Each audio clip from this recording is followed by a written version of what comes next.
En matière d'amélioration de la gouvernance publique, le Congo peut dorénavant compter sur le programme des Nations Unies pour le développement. C'est ce qui justifie la signature de ce plan d'initiation pour l'élaboration du cadre d'action intégré de la gouvernance publique entre le gouvernement congolais par l'entremise du ministère du Contrôle d'État, de la qualité du service public et de la lutte contre les antivaleurs et cette institution onusienne.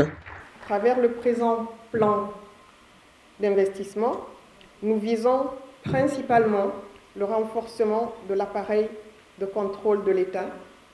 permettant de consolider aussi bien le système national de redevabilité en matière de gestion des finances publiques, l'appareil de l'administration de manière générale, mais également d'asseoir une culture de résultats et de performance. Ainsi,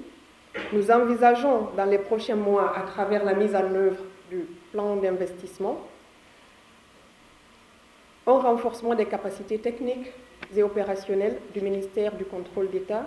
et de lutte contre les antivaleurs. Ce plan d'action a pour objectif de faire un état des lieux de la gouvernance publique en République du Congo et proposer un schéma directeur d'élaboration du cadre d'action intégré de la gouvernance publique. Ce plan d'initiation a pour objectif de faire un état des lieux de la gouvernance publique en République du Congo et proposer un schéma directeur d'élaboration du cadre d'action intégré de la gouvernance publique. Le cadre analytique général permet d'apprécier la situation du pays, faire un diagnostic, identifier les secteurs susceptibles d'être positivement réformés, évaluer la possibilité réelle d'introduire ces réformes et de définir des mesures à mettre en œuvre